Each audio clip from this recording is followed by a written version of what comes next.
Assalamualaikum warahmatullahi wabarakatuh. Perkenalkan, nama saya Farencia dari kelas 72 Akuntansi. Di sini saya akan membuat video untuk ulangan tengah semester mata kuliah Manajemen Strategi. Di sini saya akan mempresentasikan analisis penerapan lingkungan umum, lingkungan industri, dan lingkungan internal, serta rekomendasi strategi korporat untuk PT Holikau Cabang Pekanbaru. Yang pertama, lingkungan umum. Analisis PESTEL dapat digunakan untuk melihat faktor-faktor makro yang mempengaruhi bisnis PT Holikau di Pekanbaru.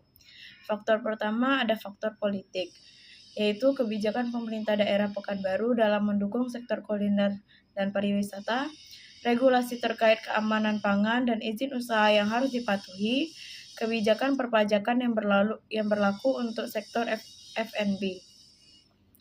Ketiga faktor tersebut dapat mempengaruhi bisnis PT Holikau di Pekanbaru. Yang kedua ada faktor ekonomi.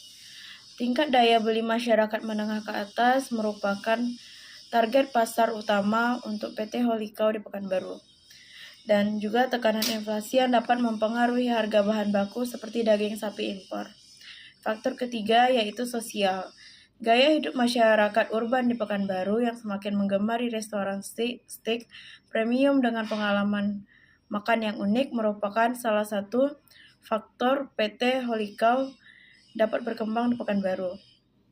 Yang keempat ada teknologi. Adopsi aplikasi pemesanan makanan online seperti GrabFood dan GoFood merupakan salah satu faktor yang dapat mempengaruhi PT Holikau. Yang kelima ada lingkungan. Tren keberlanjutan dalam industri makanan seperti pengurangan limbah plastik dan penggunaan bahan baku yang ramah lingkungan. Yang keenam ada hukum. Kepatuhan terhadap standar kesehatan dan keselamatan pangan serta peraturan terkait upah minimum bagi karyawan di sektor F&B merupakan hal yang harus dilihat oleh PT Holikau Cabang Pekanbaru untuk ditinjau. Yang kedua ada lingkungan industri. Lingkungan industri melihat dinamika persaingan di pasar kuliner, khususnya restoran steak di Pekanbaru.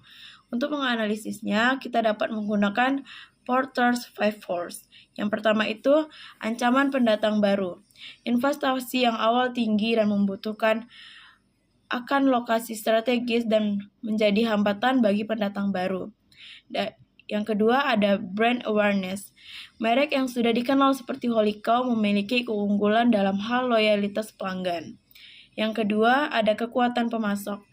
Yang pertama keterbatasan pemasok. Keterbatasan pemasok daging berkualitas dapat mempengaruhi kualitas menu. Selanjutnya ada negosiasi harga. Hubungan baik dengan pemasok dapat membantu mendapatkan harga yang kompetitif. Yang ketiga ada kekuatan pembeli. Pelanggan memiliki banyak pilihan restoran steak di Pekanbaru. Sensitivitas harga. Konsumen sensitif terhadap harga dan kualitas layanan. Hal ini juga termasuk ke dalam ancaman untuk PT Holikau Cabang Pekanbaru. Yang keempat ada ancaman produk pengganti. Restoran lain yang menawarkan menu serupa atau makanan lain dapat menjadi pengganti. Dan berikut hal tersebut juga termasuk ancaman untuk PT Holikau di Pekanbaru. Yang kelima ada persaingan antar pesaing. Kompetisi yang tinggi seperti banyaknya restoran steak di Pekanbaru merupakan salah satu hal yang menjadi ancaman bagi PT Holikau Cabang Pekanbaru. Lingkungan internal. Di sini kita menggunakan analisis SWOT yaitu Strengths, Weakness, Opportunity, and Threats. Yang pertama yang akan kita bahas adalah Strengths, yaitu kekuatan. Brand awareness Holikau yang dikenal secara nasional yang juga memiliki konsep restoran dengan pengalaman unik serta pemberian nama steak dan suasana yang santai. Dan juga mereka mempunyai fokus pada kualitas daging premium. Yang kedua adalah weakness, yaitu kelemahan. Kelemahan PT Holikau di Pekanbaru yaitu harga menu yang relatif tinggi dibandingkan restoran lokal. Karena juga ketergantungan pada bahan baku impor yang harganya fluktuatif. Dan ketiga ada opportunities atau peluang.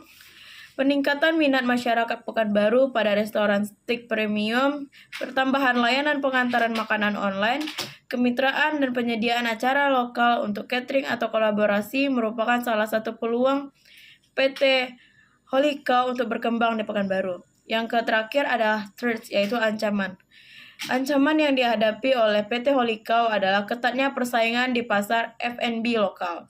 Potensi kenaikan harga bahan baku akibat inflasi atau hambatan logistik, perubahan preferensi pelanggan terhadap makanan yang lebih murah bagi korporat berdasarkan analisis yang sudah kita bahas di atas. Berikut adalah rekomendasinya.